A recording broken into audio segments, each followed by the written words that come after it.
Hi there, Man Alive listener. This is your host, Shayna James. You may or may not know that I started a new podcast. It's called Practicing Love, Have the Best Love and Sex of Your Life After 40. I wanted to post a few episodes over here so you can get a feel for the new podcast and hopefully subscribe to it so you don't miss any of the new episodes. I'm excited to build on Man Alive and support people, all people, with love and relationships, dating and sex, and what it takes to not only keep love and sex alive, but to actually have the best love and sex of your life, especially in midlife and beyond. Though to be honest, whatever age you are, there will be powerful information for you there. So I hope you enjoy this episode of Practicing Love, and feel free to reach out with questions and ahas and also topics you'd like to see covered there. If you haven't yet taken the quiz to see what keeps you from having the best love and sex of your life, go to shaynajamescoaching.com/quiz. You'll get a personalized report of your strengths and challenges in the 5 crucial areas that lead to your most fulfilling and exciting love and sex life. Go to shaynajamescoaching.com/quiz to find out. Hello and welcome to the Man Alive podcast and the Practicing Love podcast. I'm your host, Shayna James. I'm so excited today to talk about sex and intimacy and what many men miss that women actually need. And I have a certified sexologist and host of the Love Lab podcast, Kevin Anthony, here with us. I'm so excited to have you here. Thank you for being here. Thanks for having me. I'm excited to talk about this. It always strikes me that oftentimes when I talk about sex with clients, we rarely get to the physical aspects of sex because there's so much around what two people need to feel safe and to feel connected and to ignite eroticism and intimacy. So I'm really curious about what happens for you with your clients and how you work with them. And can you tell us a little bit about how you got into this? Absolutely. My story for how I got into it is different than a lot of people. So most people who are in the space of coaching relationships and sex, many of them came from the traditional therapy world, decided they wanted to specialize in that, or they went right out and got a certification and like, okay, now here's what I'm doing. That is not at all what my path has been. I never intended to be a sex and relationship coach. If you had asked me that this is what I, would be doing, 15 years ago, I would have said, "What? Are you crazy? Where does that come from?" So I came actually from the computer engineering world. That's what I did professionally before I ended up doing this. However, on the side, I had always had an interest in learning about relationships and learning about sex. And I spent years of my life going to workshops, reading books, doing coaching with other people, just for myself, experimenting, treating my own relationships as love labs, so to speak. And it was really just because I wanted to learn it for myself. But what I noticed over time was more and more people started asking me to teach them because they were witnessing what was happening in my life and in my relationships. Specifically, and it sounds like even in the bedroom, I mean, I know you've had certain experiences that some people may not have had of, play parties and polyamory and other people hearing you or witnessing you having sex and then being like, teach me. How do I do that? Well, it's funny you mentioned that because what I was just about to go into was there was a time when I lived in a house and I had 2 roommates, and one of my roommates had a friend over, and my girlfriend at the time, who later became my wife, was over, and we were having sex in the master bedroom, and she was very vocal. Yeah. And so there were a lot of sounds coming out of that room. And I remember coming out later on and running into my roommate and his friend, and him coming up to me literally on the side and saying, "Can you teach me what I just heard in that room?" Amazing. So that started happening a lot. I often tell another story when people ask this question about, how I was out in public with a girlfriend at one point, and her young son at the time, and they were getting ready to leave and go somewhere else. And there's just a guy who was staring at all of us. And I was kind of, my protector instinct was up. And I'm like, all right, hurry up, get your stuff together. I don't know what this wacky guy is going to do. So I got them on their way. And as soon as they were gone, he just walks up to me and asks me basically a coaching question. I wasn't a Mm. coach. I didn't have a YouTube channel. I didn't have a podcast. Nobody knew who I was. I wasn't working in the industry. But you had a Random presence, stranger. right? Like people could feel and people could hear what was going on. And they were like, I want some of that. Reminds me of the Harry Met Sally moment where she's like, I'll have what she's having. Right. So at that moment, I went, okay, I'm supposed to be teaching this stuff. So I did start my own coaching practice at that point. When my wife and I got together, she was already coaching in the space as well. And so there was just a natural fit for us to blend what we were doing together. Yeah. And that's when things really took off, when we were co-creating together as a team. That's how the YouTube channel got started. That's how the podcast got started. That's how all the programs that we've created got started, was really when the synergy of us coming together happened. Yeah. So yeah, amazing. So if we just get to the heart of the matter instead of beating around the bush, what is most important to this or most meaningful about this for you? Well, the most meaningful thing about this topic is that, ultimately what I'm trying to create is harmony, synergy, love, connectedness, amazing sex between two people, right? Yeah. And the problem is when we talk about, the things that most men miss about what she needs when it comes to sex, you mentioned earlier that, well, we rarely ever get to the physical stuff because we're always talking about these other things. Yeah. Well, those other things are all the things that the guys miss. Yeah. So, if you ask a guy like, okay, what do you think she needs in the bedroom for it to be great sex? He's probably just going to come up with a bunch of physical things. Yeah. Well, maybe she needs me to last longer, or she needs me to be rock hard, or she needs different kind me of pressure, different kind of position. Or... Right, exactly. And the reality is, while those things can be helpful, none of it matters without all that other stuff that comes first. Yeah. So, I know you have a list of things that you teach that come first, as do I. And, if you want to dive into what some of those are, I'm happy to do so. I would love that. Yes. So where do you created, start? Right. Where do you start? Exactly. I created what I call a little sort of mini master class called What She Needs to Have Great Sex. Okay. And so I have a list of things, and it starts with safety. Yeah. It's the most important thing. Yeah. And so many men just don't realize that if she doesn't feel fully safe in that moment, she's never going to have great sex. Yeah. She's either going to be too in her head. She's going to be shut down. She's going to be tense. There's going to be all these things that are going to get in the way. Yeah. Right. And, when you mention safety to most men, they just kind of, well, of course she knows that she's safe with me. I would never hit her. And I'm like, okay, well, that's good. And good start. That's only one level of safety. There's a whole bunch of other levels of safety as well. Right.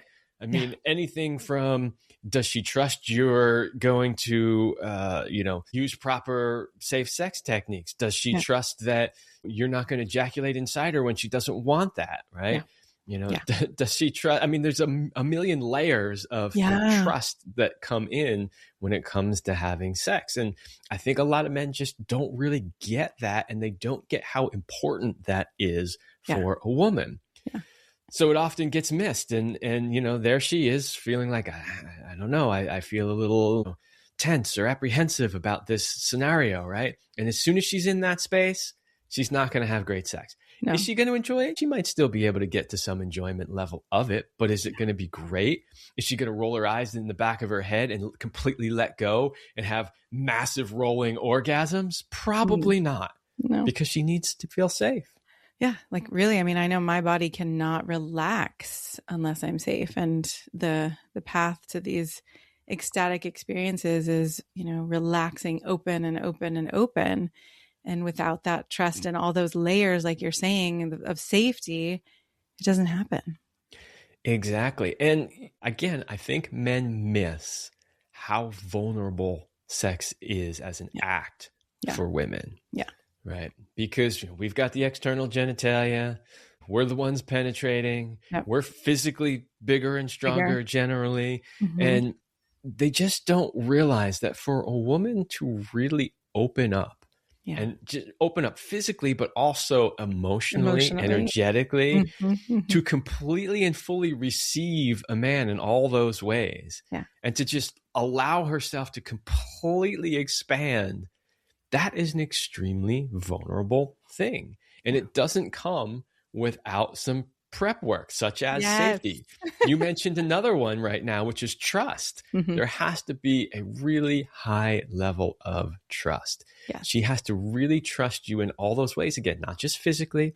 She has to trust you emotionally, that you're going to be able to care for her emotional needs, that you're going to be able to hold space for her in whatever comes up in that moment. Because you know what comes up sometimes in that moment when you get into those really deep spaces, those really deep lovemaking moments? Tears. Yeah. You will touch something inside her that will just cause her to lose it, right? Yeah. No, I've had some of those experiences and they're profound, right? If I can actually go there when that happens, it's so beautiful. And the thing is that most men don't know how to deal with that when it happens. They freak out and they're like, what's going on, right? And then they're trying to fix the situation.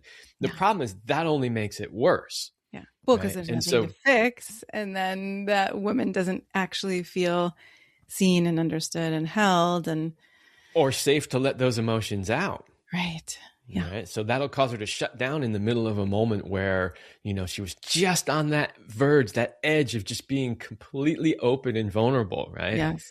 So she needs to trust that you're going to be able to hold space for her in whatever happens to come out in that moment. I love that you're saying that, right? She needs to trust you or trust that you will, because I think oftentimes people hear trust and they think like this blanket statement of either I trust you or I don't. And when we can break it down into like, oh, I trust that you're going to be here for me in this way. I trust that you're not going to get, mad at me and walk away, or I trust, right? And that can also, I think, help with the taking it less personally. But I'm curious what you think, because I know that can get in the way too. Yeah, well, we have to understand that there really is no such thing as a blanket trust. I mean, there's probably nobody, maybe your significant other, that you trust 100% with anything, right? Yeah. So in other words, there wouldn't be people that you trust to borrow your car, but you wouldn't trust to lend them 10 grand, right? Right? Like there's levels of trust. And so this idea that, well, of course she trusts me. We've been together for 10 years. No, it doesn't necessarily mean she trusts you in that moment, in that situation. No. That's so beautiful too, to really acknowledge, okay, right? Even if you've been with someone for 10 years, if you haven't had a conversation about trust in those 10 years, there's likely many, many gaps in there in the trust. There can be. I mean, hopefully not. If you've really been doing your work to nurture the relationship and to go to those deeper levels, then yes, you should have that level of trust. Yes. But you're right, not everybody does. Right. Not everybody does. And I think more people than not, don't actually do that. Yeah. But that leads me really into the third one on the list, which is connection, right? So that the safety and the trust get built through deeper connection. Yeah. And this is another thing that a lot of guys sort of miss when it comes to sex, because unfortunately, a lot of guys go off into fantasy land during sex. They're thinking about, their favorite porn actress or their favorite scene or the fantasy that they want to create with their partner, even though she's not really open to doing it. Yeah. And they kind of check out, which we'll talk about presence in a deeper level later. Yeah. But this idea that once she doesn't feel connected to you, she's never really going to open up to you in that moment. No. She needs to feel that connection with you. And that connection starts way before you get into the bedroom. So, this is like, guys, you want to figure out how to get a woman in bed? She has to feel safe with you. She has to trust you, and she has to feel connected to you. If she doesn't feel any of those things, it ain't happening. Yeah. Right. Yeah. And great point that it starts way before the bedroom. I mean, I know, I've been with men who it's also for them that connection, especially as men get older, need more of that connection before getting to the bedroom. But I can say for myself, and especially going into perimenopause and hormones changing and all of that, the warm up and the outside of the bedroom connection time is so important, as well as the fact that I can't separate it. I can't separate who you are to me outside the bedroom and who you are to me inside the bedroom. Yes. And what you just said there is critical for men to understand. Yeah. Because for men, it's way easier to create that separation. Yes. Right. And we talk about this all the time when it comes to the difference between love and sex. Yeah. For women, most women cannot separate those two. Mm. But for many men, they can. Mm-hmm. Right. And so this is just a difference between men and women. There are many. This is just one of them. I'm not saying that it's necessarily good or bad, right or wrong, but you have to understand that difference. So if you're a guy and you're thinking that, oh, what's the big deal? It's just sex, right? You have to understand that for her, nope, it's not just usually sex. Not that way. It's not. Now, you know, there are a few occasions where women can do that. And there are some women that are outliers, right? You know, outside the mean, you know, on the far end of the spectrum who can do that. But they're not the average. They're not even the majority, not even close. Yeah. So she needs to feel connected to you in order for her to really want to even go there with you. Yeah. So there's something that I teach. I call it the constant state of arousal, which is the little things that you do day in and day out every day, long before you ever make it to the bedroom, that stoke that fire, that turn on, that nurture that connection, right? Yeah. So that, because this is one of the biggest complaints you hear from couples. If you do enough couples work, it's like, we're so tired by the time we get to blah, blah, blah. I have zero desire whatsoever. And then he wants to have sex. And it's like, well, that's because you haven't been nurturing that desire day in and day out.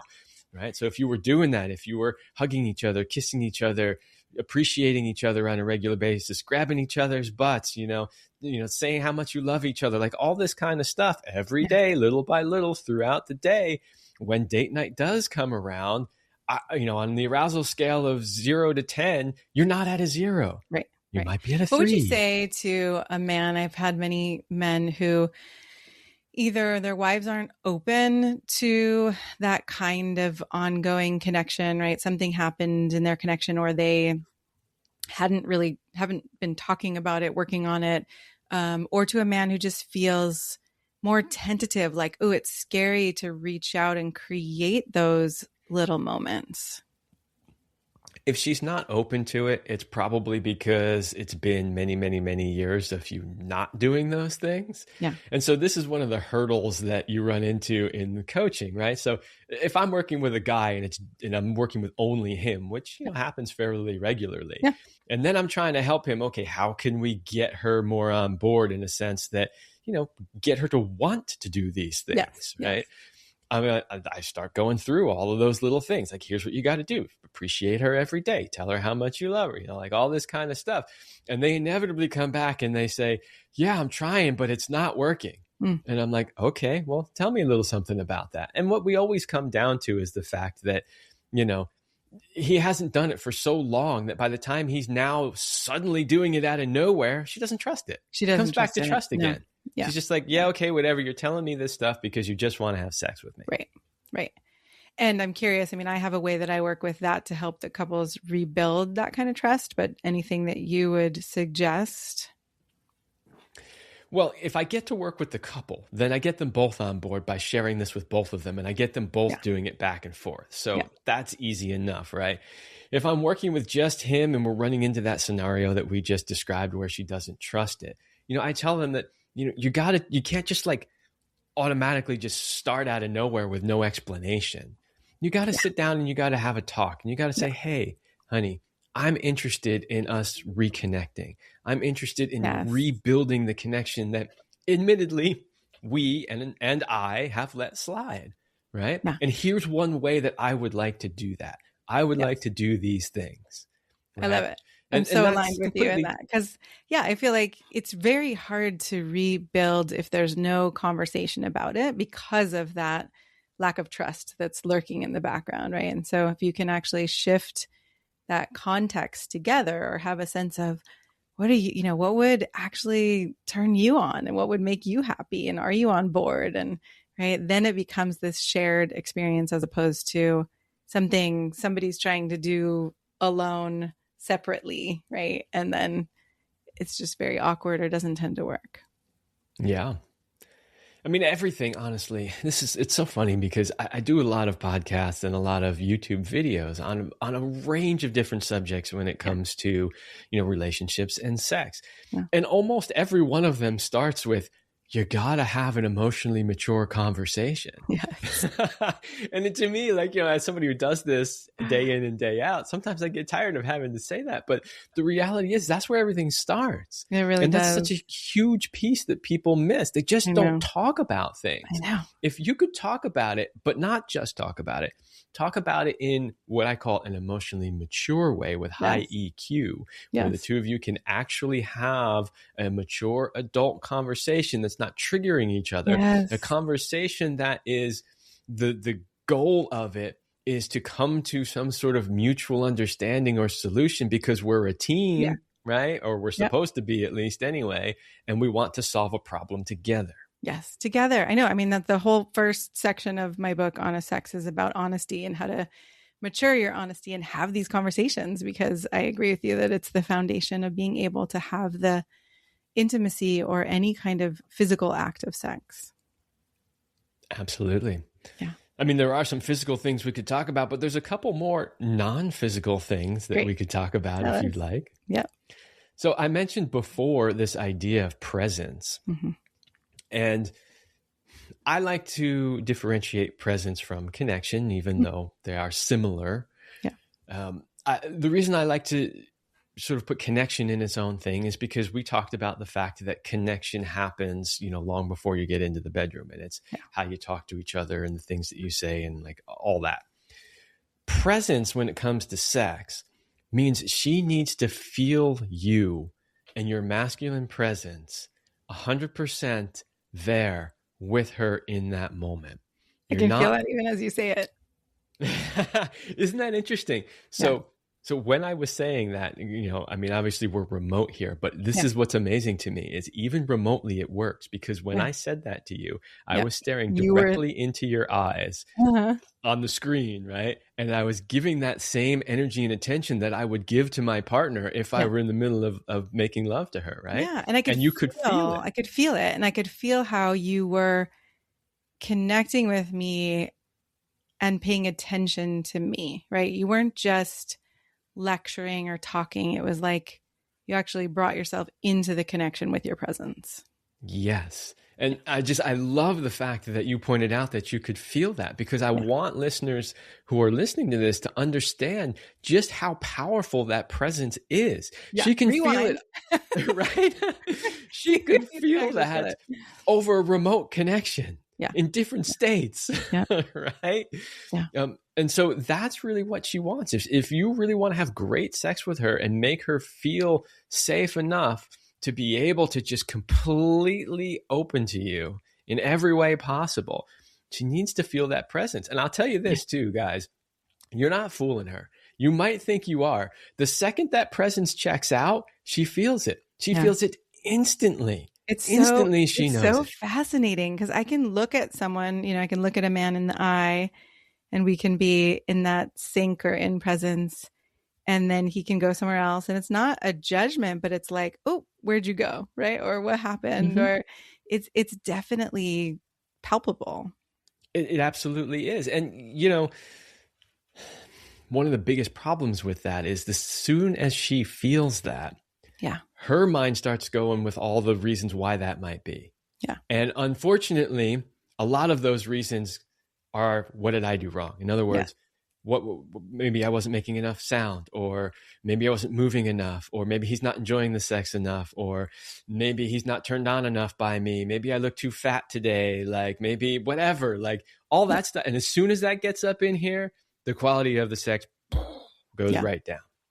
It's so sad. It's just so sad how we all tend to judge ourselves. And, that one in particular, I've definitely worked very hard as a woman to separate, right, that from, oh, he got distracted or went away, from it's something about me. And I think most of the men I work with have to do that too, right?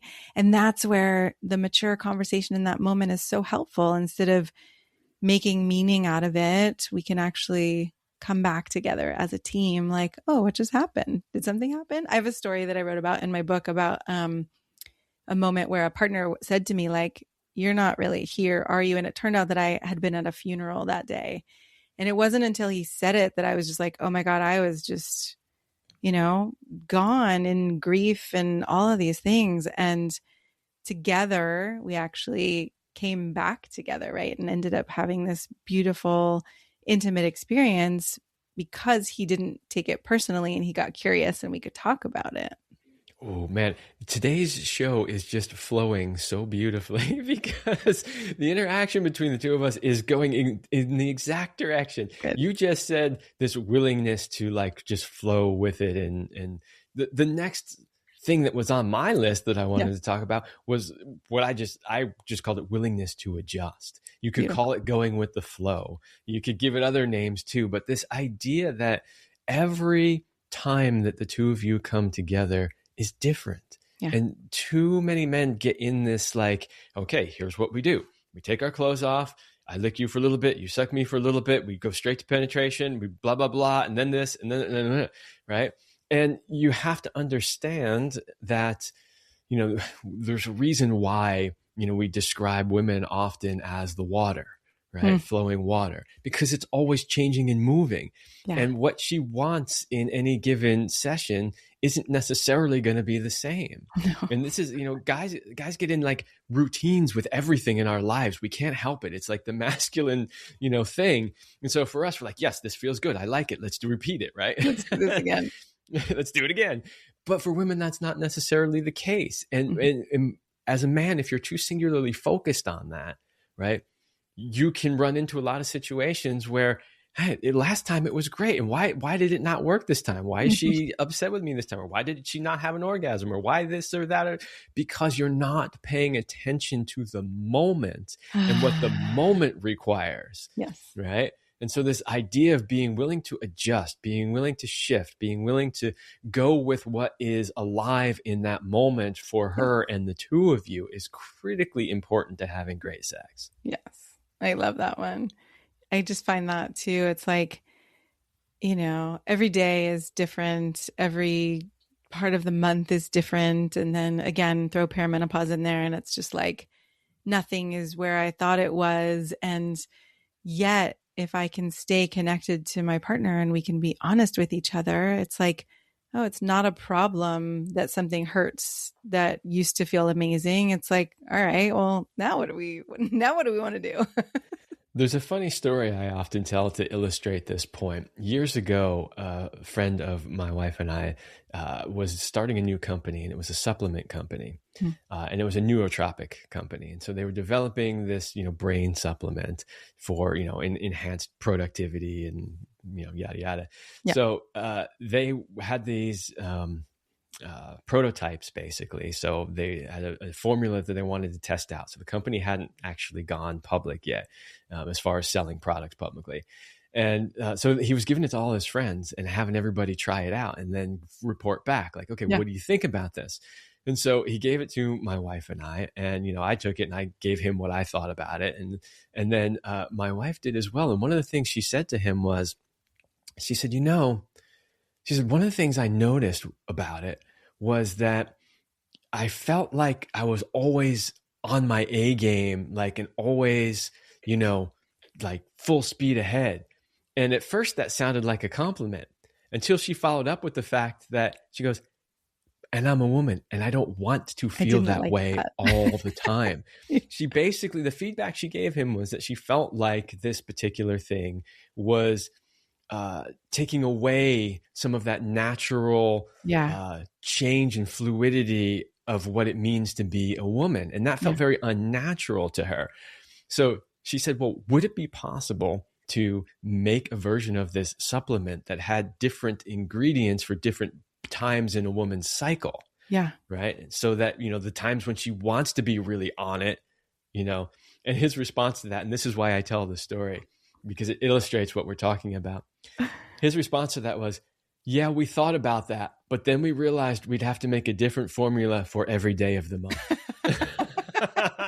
And he was not joking. He doesn't have a sense of humor, this person, right? You know, he was very like scientifically oriented. Like, absolutely, no, it actually 100%. is way too complicated. But that's the point. Is the point is that she is a constantly changing, being. And what I tell men all the time is, look, you can't be frustrated by that. You can't be like, oh my God, this is ridiculous. Like, why do I got to try to figure this out all the time? If you're looking at a woman from that point of view, you are doing it all wrong, because you're always going to have resentment. You're always going to be annoyed by it. You have to change your mindset, and you have to realize two things. I think you could probably come up with more, but the first one is treat it as a game. Make it fun. Like, okay, what can I figure out today? Right. Well, when you're not basing your self-worth on, I've got to get it right and this is what it has to look like, then you can actually let go enough to exactly. With it. So have fun with it. Treat it as a challenge, right? As guys, we love challenges. Your challenge today is to figure out how to make her just explode all over the place in the bedroom. Like, figure it out, guys. Come on, have fun with it. Men like challenges. Exactly. So there's that. And then the other thing is you really just have to come to an acceptance about the nature of the feminine and who and what she is. And, don't be expecting her, to show up like a dude. If that's what you want, just go be with a dude, right? Yeah. I mean, we can put in a plug, right? That, everybody's different, and people have the feminine and the masculine. And there might be moments where, or people who are in female bodies and have more of a masculine way, or same vice versa. But I feel what you're speaking to, where so many men, especially in heterosexual relationships, get frustrated by that flow, the water, the changing, as opposed to, let me ride this wave and see where this one's going to take me.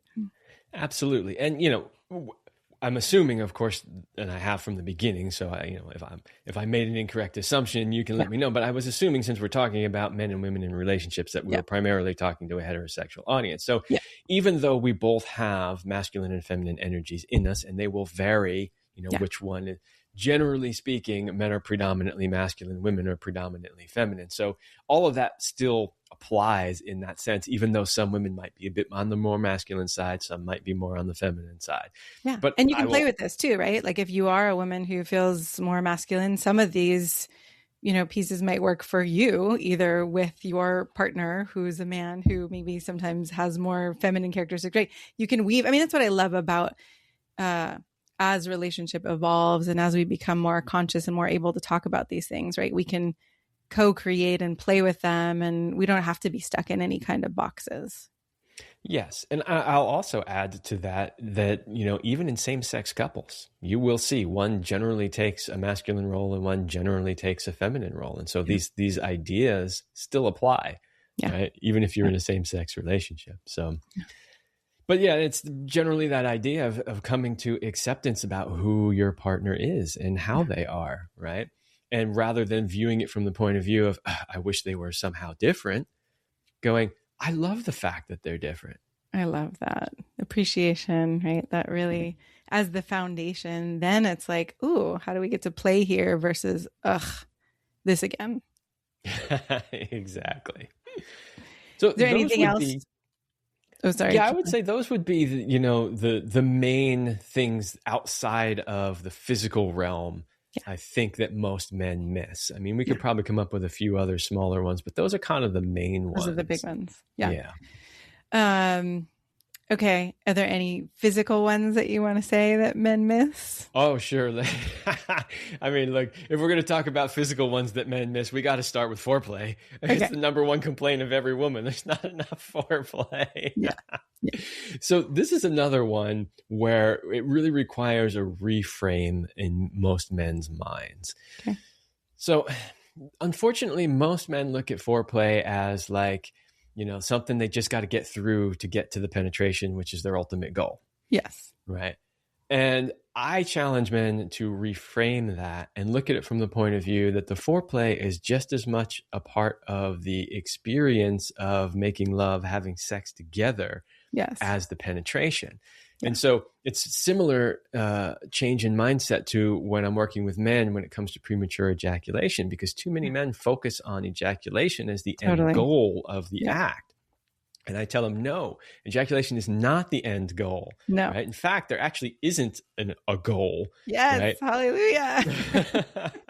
But if there was a goal, the goal would be to just experience what it means to make love together. Yeah. And however it forms in that moment and for however long it lasts, and whether or not it ends in an ejaculation or not. Right. All the pleasure, all the connection, all the intimacy that can happen with our bodies and our energies and our emotions and all of it.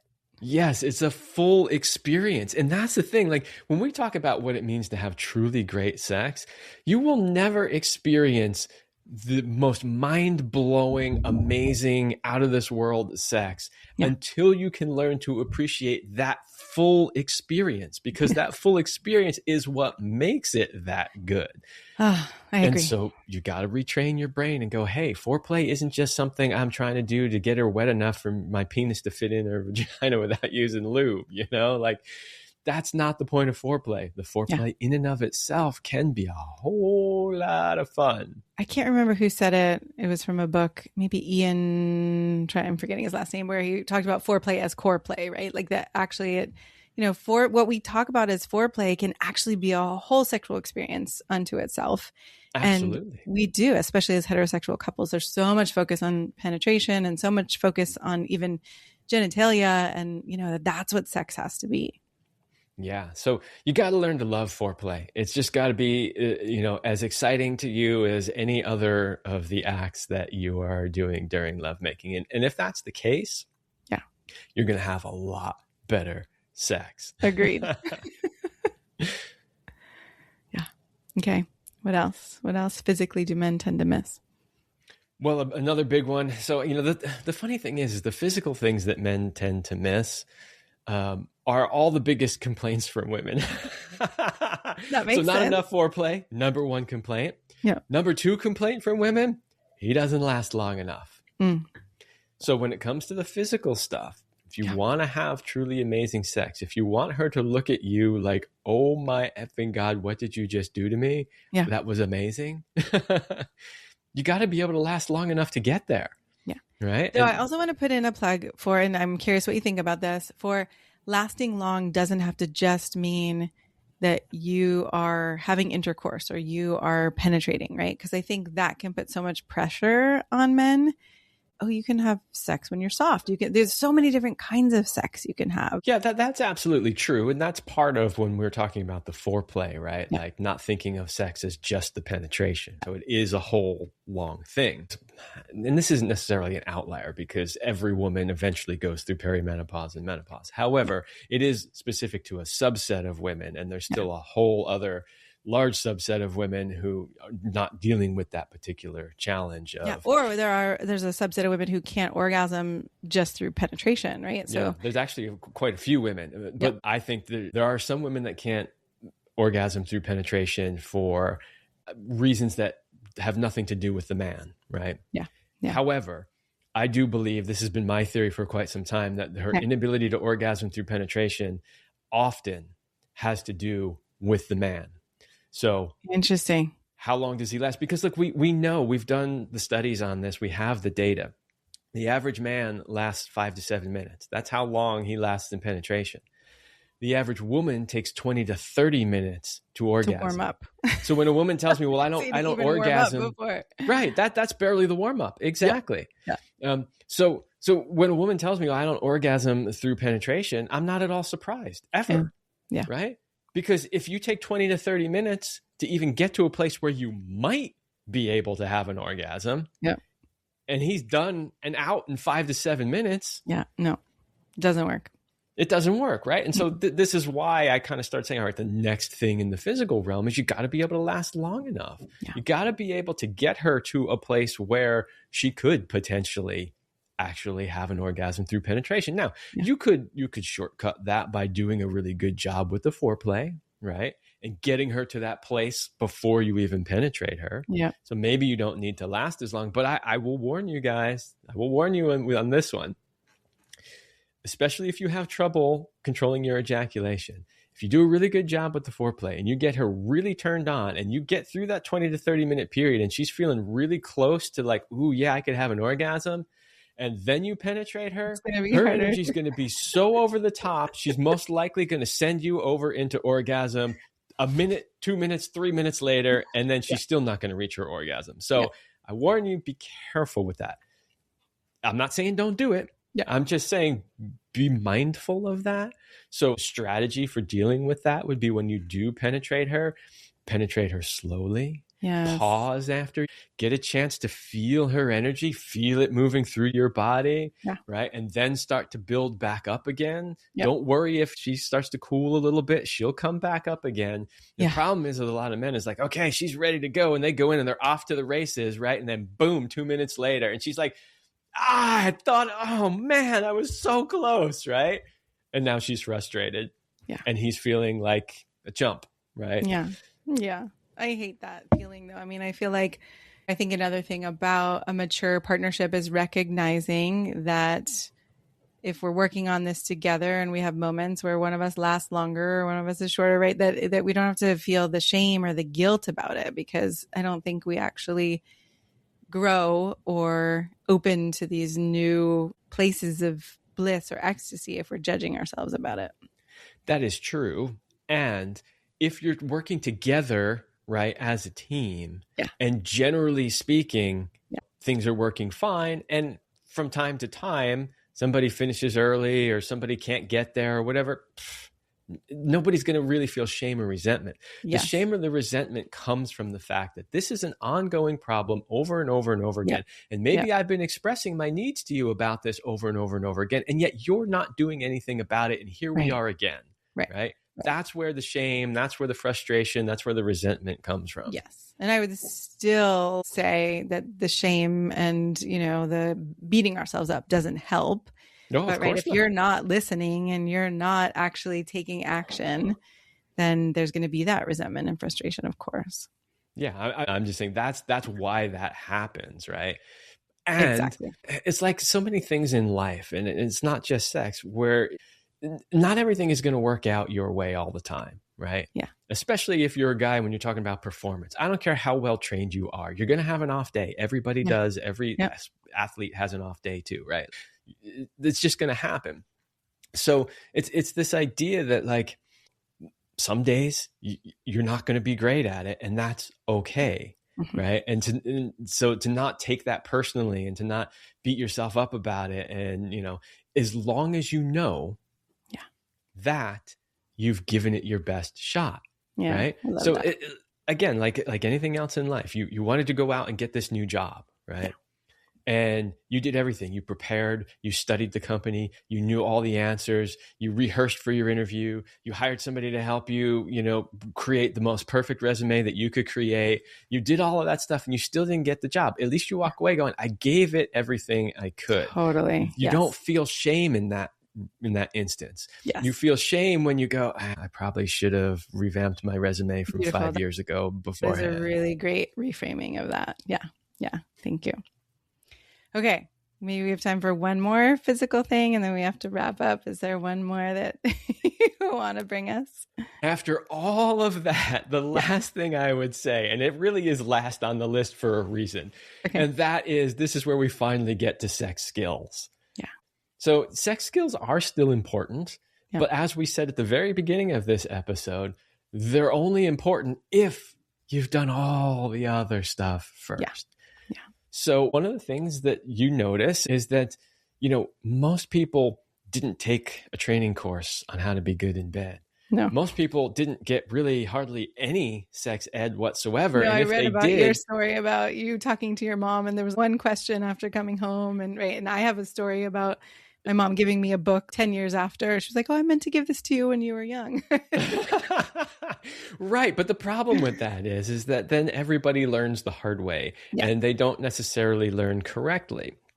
And so I tell people all the time, look, if sex is important to you, and I will admit there are some people where sex isn't really important to them. There are some couples who don't really care. They're like, we love each other. We have a great life together, but sex isn't really part of it. If that's you, no problem. Fine. You are the outlier, and that's okay. But for most people, they would consider sex as being something that is very important to them personally and their relationship. And if that's the case, I always say, treat it then like anything else that is important to you. Yeah. And I have this discussion all the time with people. I'm like, look, you like playing golf on the weekends. You go out and you hire a golf coach. You hire a personal yoga instructor. You hire a personal trainer. You hire a dietitian. Right. Or you take classes, or you take actually classes, study these things. On all of these things that aren't really that important, right? Yeah. Yeah. And then on something that is fundamental to the health, happiness, and success of your relationship and life. And you're just like, nah, I'm just going to wing it. I'll figure it out. Well, and again, the shame piece of I should already know this, or what we make it mean. Oh, if I'm not good and then I admit it to someone, all that stuff I think comes into play. Why should you just know it? How would you just know it? You wouldn't. Of course not. You weren't born. You didn't pop out of the womb going, yeah, I know how to do it. Right? Like, you didn't know how to walk either. Somebody taught you how to do that. There's a lot of things that you think you should just know, but believe it or not, somebody taught you. Yes. Thank you. Thank you so much. This has been such a fun conversation and an important one. I often worry as I write about sex or talk about sex that it feels shallow in some ways, or there's so much deeper to talk about, but it just goes to the root of one of the things that, like you said, for most people or for many people is really some of the most important is how do we connect? How do we create intimacy? How do we do it not just, with our words, but with our bodies, with our souls, with our hearts? So thank you so much for being here and being on this path and teaching people how to really love each other. You are welcome. It is my pleasure. It's definitely my mission. And I want people to know that sex is not separate from the rest of your life and relationship. It is an integral part of it. They've done the studies. We know that couples who have happy, fulfilling sex lives have longer lasting and happier, more fulfilling relationships. And it's a key component. And so if we can stop isolating it and marginalizing it and not talking about it and bring it back in and see it for the valuable piece that it is, we're going to have not just better sex, but we're going to have better relationships and better lives overall. Yes, I love it. Thank you. All right, where can people find more of you? The best place to find more of me is at my website, kevinanthonycoaching.com. That is the hub for all the things that I am doing. You can find my coaching programs there, products I recommend, products I personally sell, blog articles, podcasts, YouTube videos. It is all in one place, so Amazing. You only have to go one place. Thank you. Thank you so much for being here, and I look forward to more. Well, thank you for having me. I'm so glad you joined us for today's episode of Practicing Love. I hope you enjoyed our conversation and gained insight into yourself and your current and past relationships and inspiration for what's possible. If you like what you heard, I'd be so grateful for you to subscribe and write a quick review to help people find us. If you'd like more support in your love life, be sure to get your free copy of my best-selling book, Honest Sex, at shanajamescoaching.com/free. That's shanajamescoaching.com/free. And we'll see you next time.